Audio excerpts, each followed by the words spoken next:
तो आज जो क्लास आपकी चलने वाली है वो चलने वाली हिंदी की, और इससे पहले हम विराम चिन्ह कर चुके हैं, वर्णमाला कर चुके हैं, और वर्णों का उच्चारण स्थान कहाँ से होता है वो हम कर चुके हैं। तो ये जो क्लास चल रही है आपकी super TET, C TET, UP TET और जो वीडियो का एग्जाम आने वाला है उसके लिए, तो तैयारी करते रहिए जोरों शोरों से। और हिंदी की आपको ऐसी ट्रिक बताऊंगा जो कि हिंदी में आप आज जो हम चैप्टर लेंगे वो लेंगे संधि।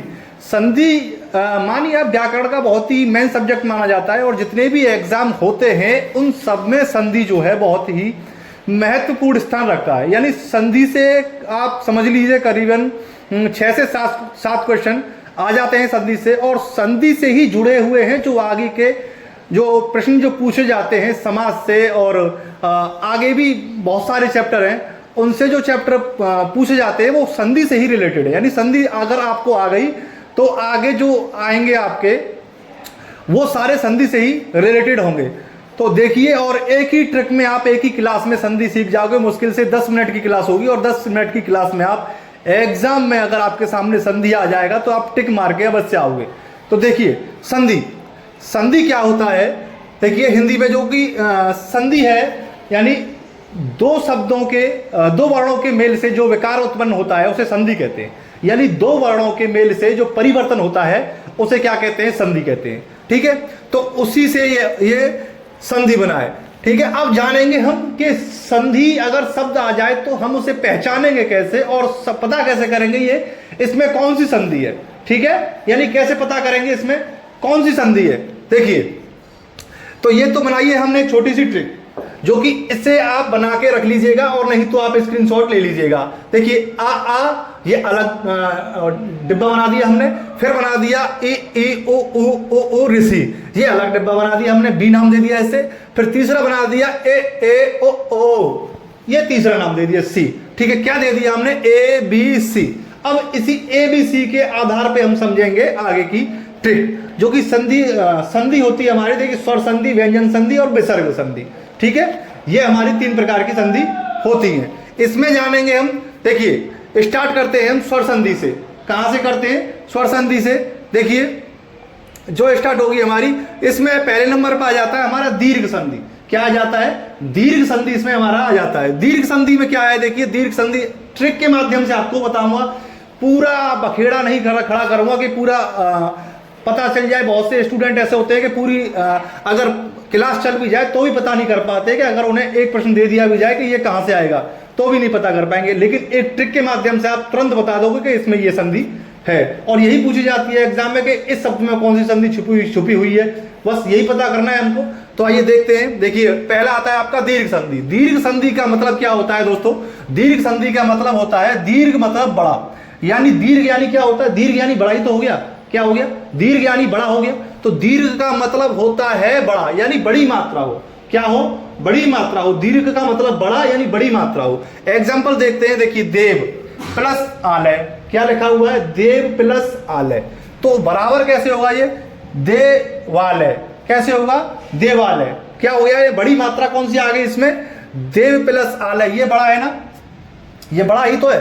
तो देव प्लस आलय, तो इसका मतलब आ गया, ये हो गया देव प्लस आलय। तो ये आ यहां से जो है, यहां से जो आ नाम का जो अक्षर है, शब्द है, ये यहां से हट जाएगा और कहां आ जाएगा, ये बड़ा है ना, तो ये वहां पे लग जाएगा देवालय। क्या हो गया, देवालय। इस वजह से क्या हो गया, देवालय, यानी बड़ी मात्रा आ गई इस पे। ये बड़ी मात्रा ही तो है, ये बड़ी मात्रा कहां आ गई, वहां पे। ये हो गया देवालय। अगर बड़ी मात्रा आ जाए तो आप पहचान लेना कि ये दीर्घ संधि है। कौन सी है, दीर्घ संधि है। अब आते हैं गुण संधि पे।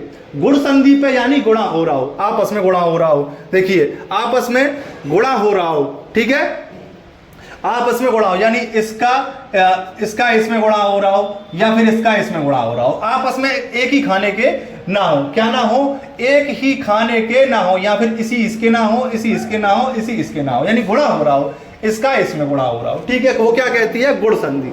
गुण संधि, गुण संधि का मतलब होता है, देखिए नर प्लस इंद्र यानी नरेंद्र।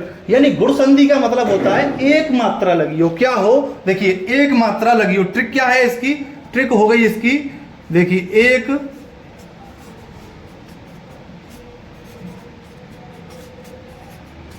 लगी हो। क्या है इसकी ट्रिक, इसकी ट्रिक हो गई साथियों, एक मात्रा लगी हो। क्या है इसकी ट्रिक?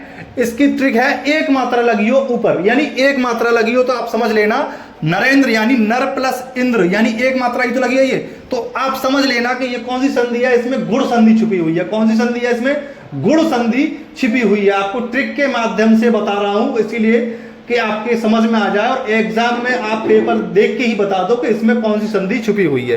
तो गुण संधि में कौन सी संधि है? इसमें है आपकी नरेंद्र, यानी गुण संधि है, यानी एक मात्रा है तो क्या आएगा?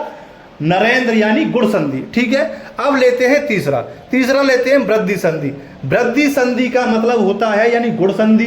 गुण संधि में सॉरी, गुण संधि में हमारी बात हो रही थी एक मात्रा की, अब आ जाती है हमारी वृद्धि संधि। वृद्धि यानी बढ़ोतरी तो हो रही है।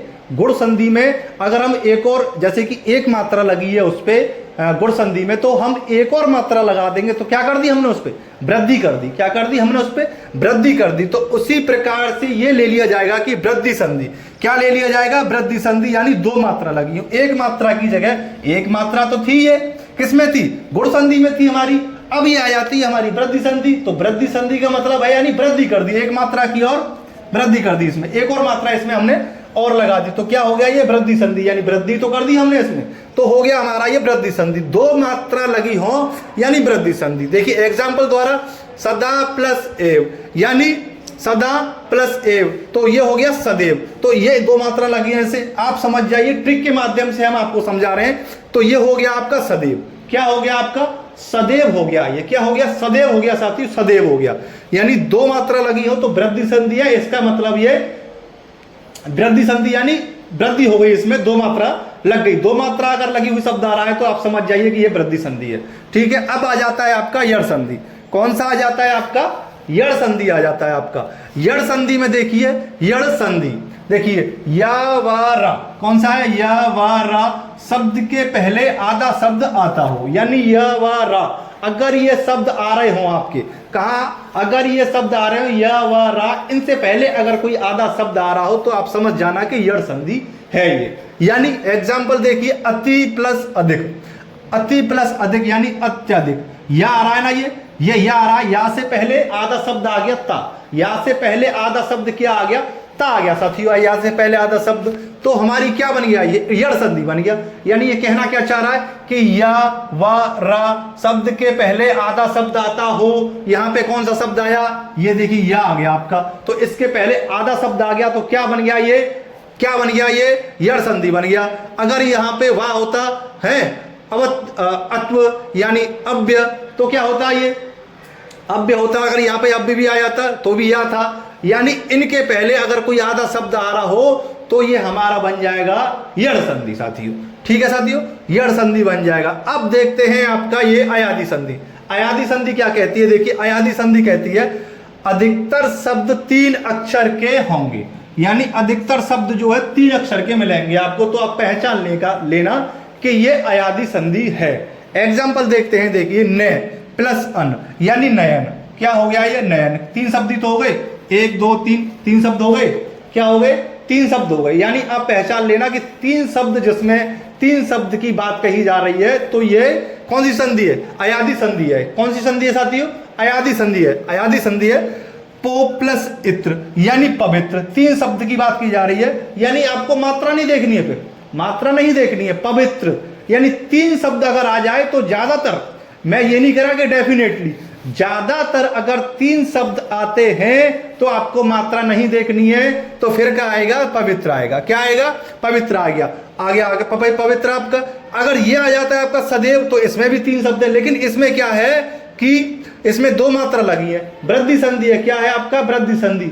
और अगर आपका ये आपका आएगा तो ज्यादातर यही आएगा, सिंगल, कोई मात्रा नहीं आएगी उस पर, कोई मात्रा नहीं आएगी। ज्यादातर पेपर में पूछा जाएगा तो कोई मात्रा नहीं देगा उस पर, सिंगल पूछ लेगा, सिंगल एक 3 शब्द दे देगा, तो पूछ लेगा कि यड़ संधि कौन से शब्द में है, यानी इनमें से यड़ संधि किस में है। ठीक है, ये करके आपको आंसर पूछ लेगा।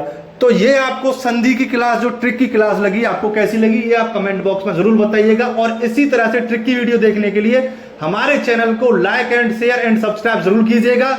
और ज़्यादा से ज़्यादा शेयर कीजिए। और आ ही गए हो और समझ में आ गया होगा, आशा करता हूँ आपके बहुत अच्छी तरह समझ में आया होगा। और जो भी अगर कमी रह गई हो तो कमेंट बॉक्स में हम जरूर बताना, और ऐसे ही चैनल को लाइक एंड शेयर सब्सक्राइब जरूर करना। धन्यवाद।